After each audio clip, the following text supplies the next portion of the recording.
sa mga katik vloggers, mga subscribers, bago tsaka luma, mga supporters, mga dumaan, dumalaw, bumisita sa channel, lahat ng mga viewers, secret viewers at silent viewers, magandang araw.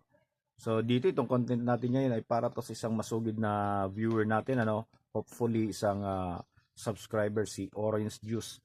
Ang tanong ni Orange Juice doon sa nakaraang video natin tungkol dito sa 3-way setup ng Sony ay kung ano ba raw yung benefit or advantage nitong long throw woofer.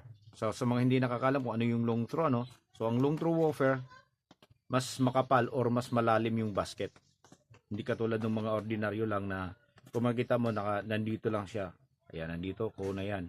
So ito iba. Tapos yung kanyang leeg mahaba.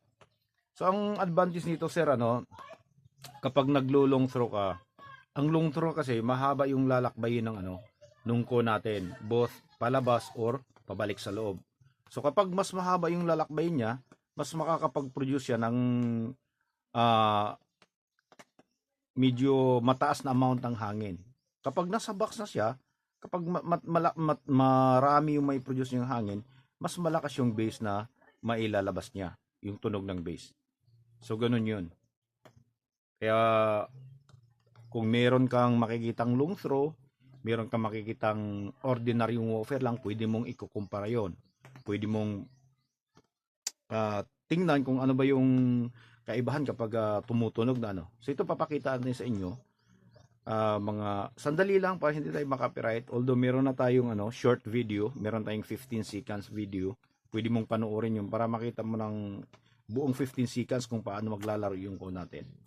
Okay? Tapos ang advantage pa nito isa, halimbawa ito ay pagpalagay na natin to, 8 inches So yung 8 inches na long throw ay halos katumbas na rin ng 10 inches na ordinaryong woofer. Okay? So ganun siya.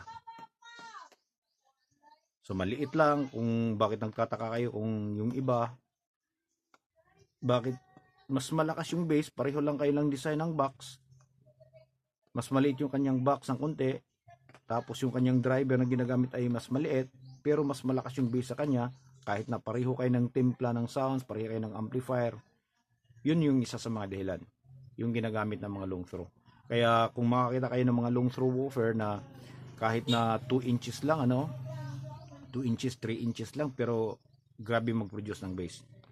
So yun yung yun yung mga benefit at advantage na makukuha mo dito sa mga long throw driver. So try natin sandali. Tingnan niyo ng maigi.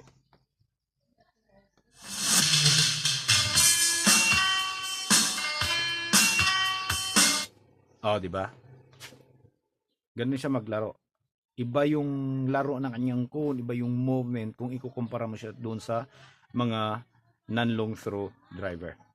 Okay, so sana sa iyo Orange Juice, sana ito makontento ka sa paliwanag natin at sana mapanood mo to. So maraming salamat. God bless at bye-bye.